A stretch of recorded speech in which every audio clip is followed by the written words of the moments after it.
au 19e est une présentation de vos concessionnaires BMW du Québec. BMW, le plaisir de conduire. En collaboration avec Via Rail Canada, la façon humaine de voyager, et Desjardins, fier présentateur du championnat de Montréal.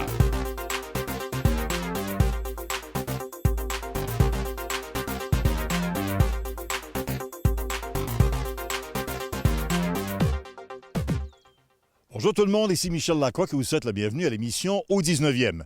Je vous propose notamment cette semaine, Jim Furyk, le vétéran du circuit PGA Tour, nous livre certains petits secrets du circuit professionnel et du golf en général. Un dossier aussi qui va faire trembler certains amateurs, les fameux patrouilleurs, les marshals, ceux qui font la loi sur les terrains de golf. Pour ou contre, on verra bien. Tout ça et plus encore cette semaine à l'émission au 19e. On les appelle communément les marshals, puisque leur rôle est de faire la circulation sur le terrain, et c'est pour ça qu'en français, on les appelle les patrouilleurs. D'autres les appellent les aides-aux-golfeurs, mais peu importe le terme choisi pour les identifier, il y a une chose de sûre. Ils accomplissent un travail important sur le parcours et dans certains cas, ils doivent réagir à des situations extrêmement difficiles. Disons qu'on a une tâche assez ingrate, comme on peut dire, parce que c'est nous qui on est les méchants, mais c'est pas notre rôle d'être méchant. C'est notre rôle, c'est de garder, de faire rouler le terrain dans un bon rythme et d'être. On est là aussi pour rendre service aux membres, surtout dans un club privé. Toujours des petites attentions particulières. Ça fait plaisir de le faire aussi. On n'est pas juste les méchants. Là. C'est de faire respecter le temps de jeu. Naturellement, lorsque les gens se présentent ici, au pavillon de départ, vont les informer des règles du jeu. Et puis moi, c'est seulement à faire le suivi sur le terrain. La première des choses, le plus important, c'est le respect du terrain, la protection surtout de l'environnement et aussi le respect des règles étiquettes du golf en général. D'après moi, ça serait sur le vert et aussi lorsqu'il y a des pertes de balles. Souvent, au premier trou, lorsqu'ils débutent, ils s'étirent, ils pratiquent beaucoup leurs élans, mais en fait, c'est sur le vert. Les personnes frappent le balle et par la suite, ils vont se suivre mutuellement, là, un à côté de l'autre, au lieu d'aller directement le balle. Le meilleur moyen d'améliorer le temps de jeu d'un golfeur ou d'une golfeuse, je crois que c'est en pratiquant le « ready and go » en anglais. Je dirais, on frappe la balle et on s'en va à sa balle.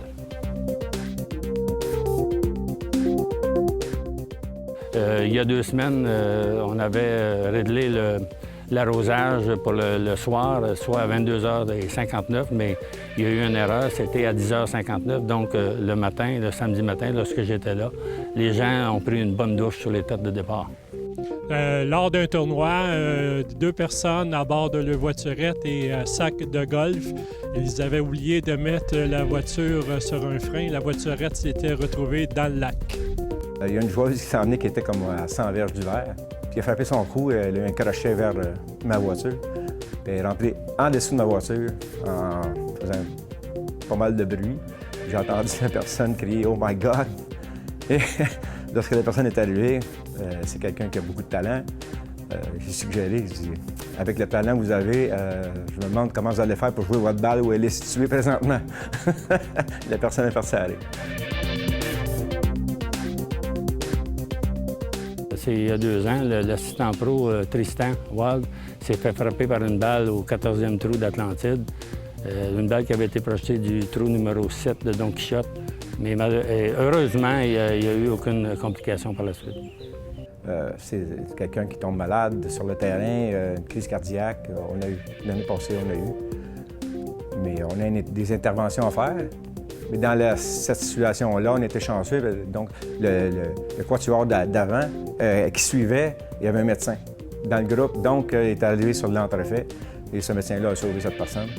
Donc, pendant qu'il s'en occupait, nous, on s'occupait d'aller faire venir l'ambulance et s'occuper des amener à bon port. Les patrouilleurs sur un terrain de golf, moi, je considère qu'on est des ambassadeurs et non des policiers. On n'est pas là pour surprendre des gens, pour les prendre en défaut. On est là pour les aider à passer une belle journée. Aujourd'hui, je pense que le mot « marshal », je trouve ça un petit peu difficile Moi, je verrais plutôt un ambassadeur sur le terrain pour aider les gens à s'améliorer. Et s'ils ont besoin d'informations, de quelques conseils que ce soit, on est là pour les aider. Compte tenu de leur responsabilité, quel nom français peut-on donner au Marshal? Le professionnel Éric Lamarre a une excellente suggestion. Il propose coordonnateur de jeu. Pas bête. Daniel Casa pour au 19e. Les joueurs sont de plus en plus entourés. Ils peuvent compter sur les services d'un psychologue sportif, d'un responsable du conditionnement physique et bien sûr d'un entraîneur technique. Tiger Woods, jusqu'à présent, en a eu 3. Dans le cas de Jack Nicklaus, au cours de toute sa carrière, il n'a eu affaire qu'à un seul entraîneur. Voici notre question de cette semaine. Quel était le nom de l'entraîneur de Jack Nicklaus? A. Tommy Armour. B. Bob Toski. C. Jack Grout. La réponse au retour de la pause.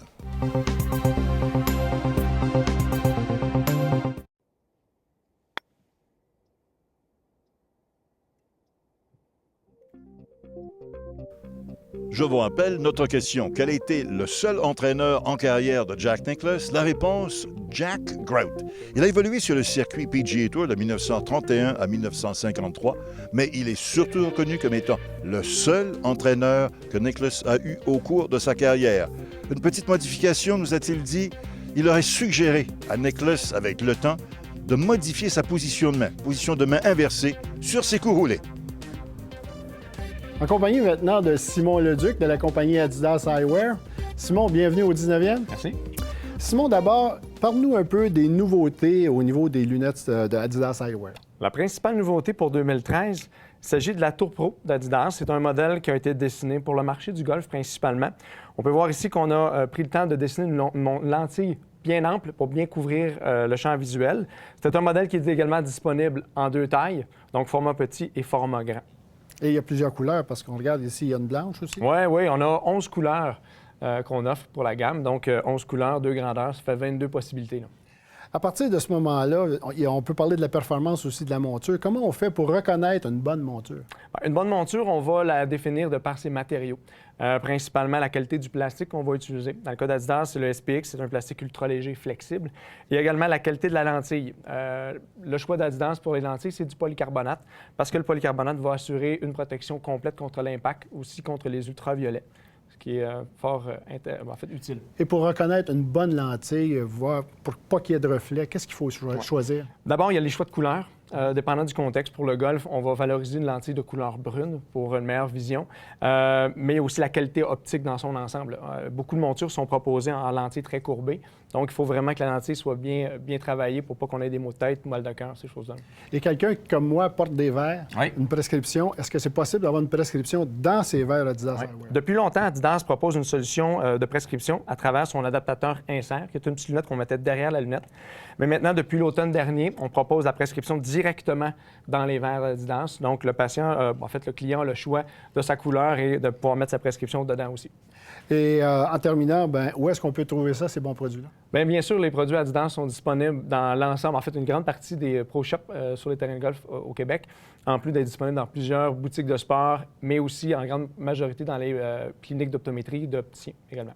Simon, un gros merci, puis une bonne saison 2013. Même ça, vous à toi. Merci.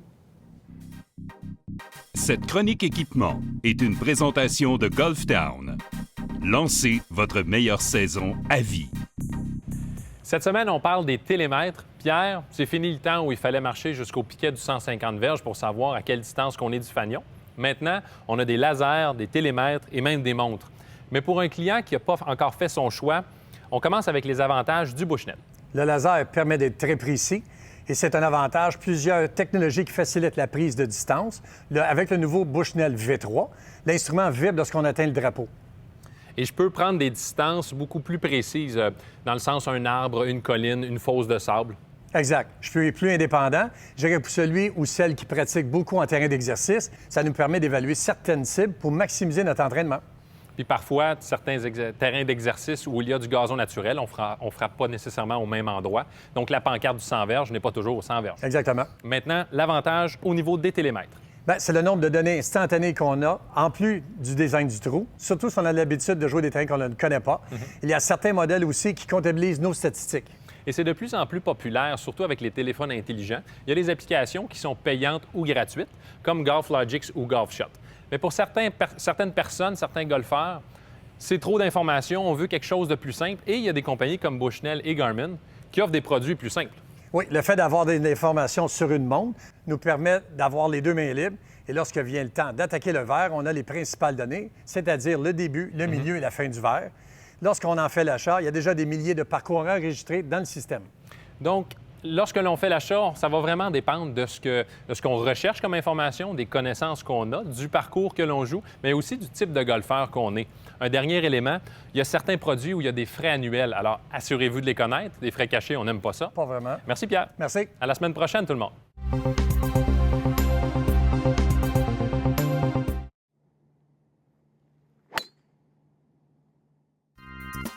L'anecdote de la semaine, une présentation de Desjardins, fier présentateur du championnat de Montréal. Les chances pour qu'un joueur du PGA Tour inscrive un trou d'un coup dans une ronde de compétition sont de 3756 à 3000 contre 1. Les probabilités qu'un joueur du PGA Tour en tournoi inscrive 2 trous d'un coup en compétition sont d'une chance sur 67 millions. Un golfeur a-t-il réussi l'exploit? Oui, le professionnel japonais Yusaku Miyamoto lors de l'Omnium Reno Tahoe du PGA Tour le 25 août en 2006. Il a calé ses coups de départ sur les 7e et 12e trous du club Montreux.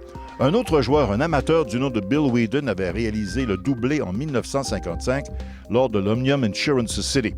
Daniel Chopra est venu bien près des imiter en inscrivant des trous d'un coup au 7e et 17e sur le parcours de Pebble Beach lors de la classique AT&T l'an passé, mais il s'agissait toutefois de rondes d'entraînement.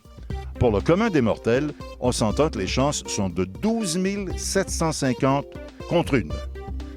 Le record absolu appartient cependant à l'ex-leader nord-coréen Kim Jong-il, qui a réalisé 11 trous d'un coup en 18 trous lors de la seule ronde de golf qu'il a disputée en carrière. C'était en 1994.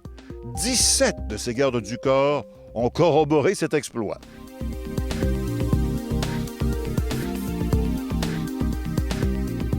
I wish I would say the putter, but no one wants to say that's the most trustworthy. It's probably the streakiest club in everyone's bag. You know, there was times throughout my career I thought I was a really good wedge player. I thought my wedge got me out of a lot of trouble and was the reason I made a lot of birdies. But I'd say probably the most consistent throughout my career is probably the driver and being able to put the ball in play.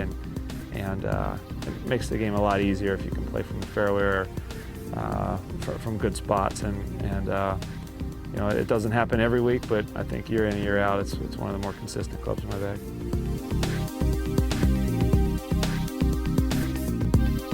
Well, Tuesday is the most hectic day. There's the most going on, but I guess today would be the easiest. Wednesday, I usually like to play in the mornings. Early in my career, it was as early as I could possibly go. Now I like to sleep a little bit more, so I go for late morning. I was dead last in the morning, so I was able to sleep until about 7 this morning, come out, get some breakfast, and head to the range. I had some clubs I wanted to work on. Practiced for about an hour and went and played the Pro-Am. Afterwards, it's usually lunch. And any tweaks need to be done on Pro-Am day. You have to get done quick because the trailers are pulling out Wednesday afternoon.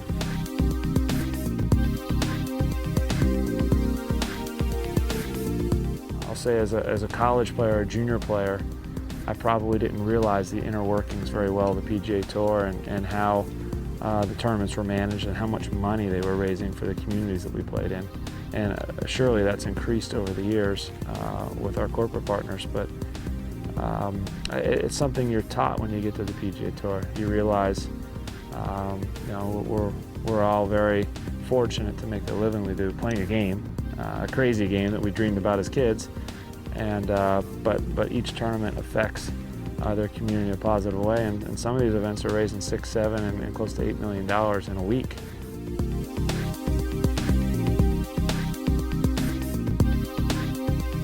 You know, I've tried to take advantage of some of technology, and as things have improved, I try to take advantage of them as much as I can. But you know, my approach is still very similar in that I'm not a long, overpowering player. I'm a guy that uses technique and strategically works his way around the golf course.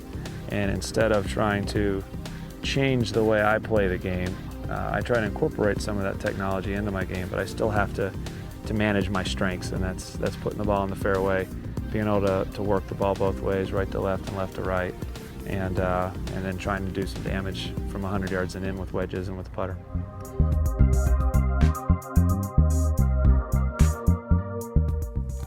Pas tellement. Par contre, je crois au parcours 18 trous de style exécutif avec 12 normal 3, 6 normal 4, ce qui fait un par 60. J'ai eu l'occasion de jouer un parcours comme celui-là en Floride et c'était vraiment intéressant. C'est-à-dire qu'une des problématiques que l'industrie traverse actuellement est notamment le fait que énormément de gens entre 30 ans et 50 ans sont très occupés et ont moins de temps. Alors, donc, d'adresser peut-être à ce moment-là par un parcours moins long, oui, ça peut être une alternative, mais c'est loin d'être la seule. Mais des parcours de 6 trous qu'on pourrait jouer en 1h30, qu'on pourrait arriver sans départ, on pourrait le jouer 3 fois, on pourrait partir sur différents départs, je suis certain que ça aurait un impact significatif. Malheureusement, je n'ai pas le 2-3 millions à mettre pour le partir, mais j'espère que quelqu'un va avoir l'idée de le faire. Absolument, absolument.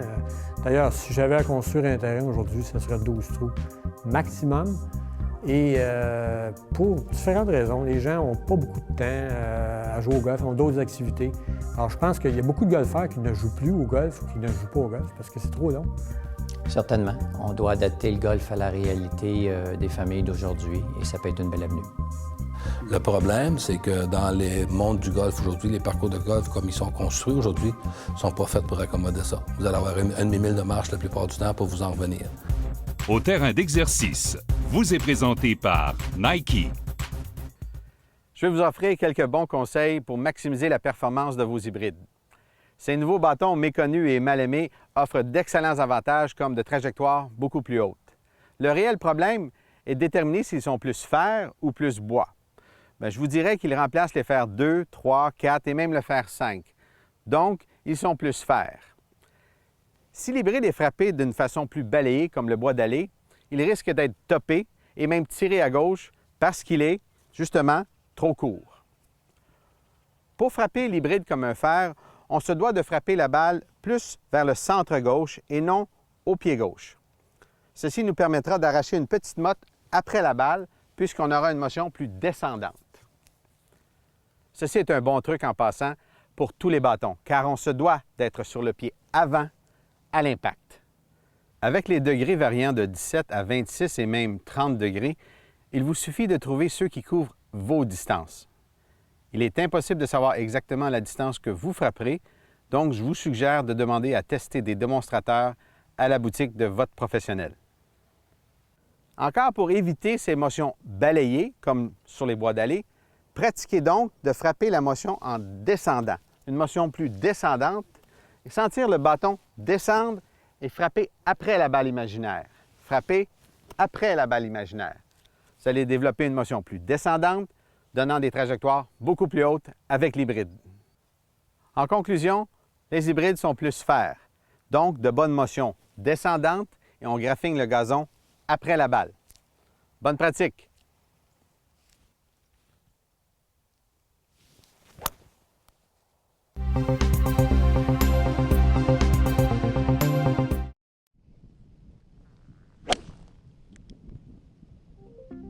Le club de golf Le Portage célèbre cette année son 50e anniversaire. On y trouve un nouveau directeur général qui a l'ambition de rendre l'endroit encore plus accueillant qu'il ne l'a jamais été.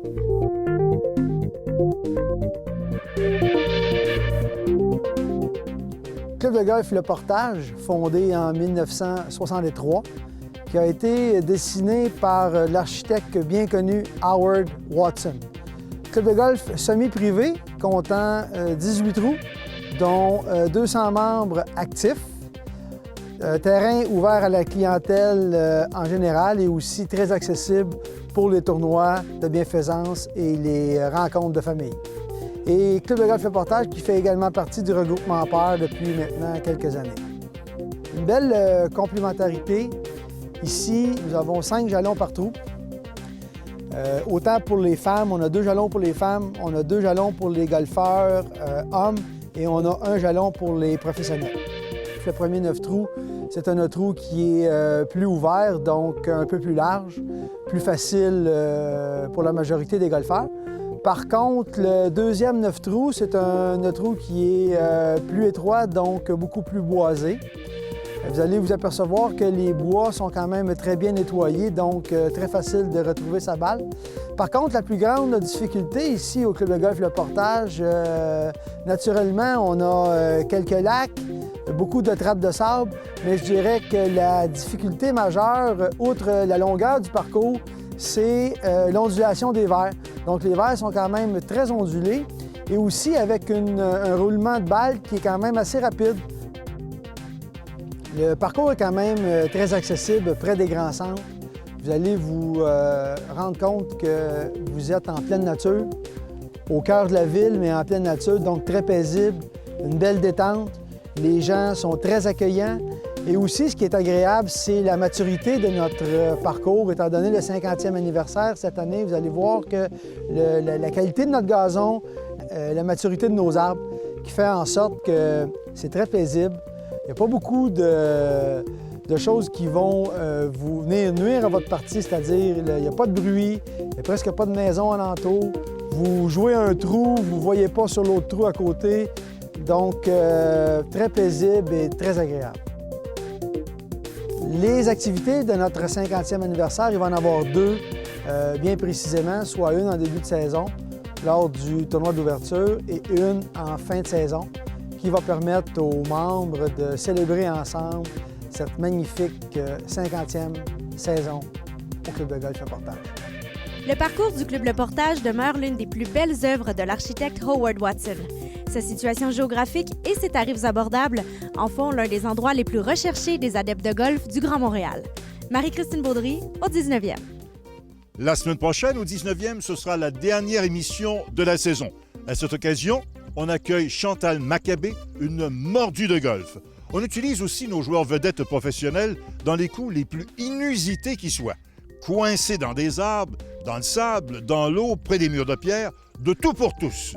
Et enfin, au nom de l'équipe, nos bons et nos moins bons moments au cours de la dernière saison. On vous donne rendez-vous la semaine prochaine au 19e, là où on entend les meilleures histoires de golf.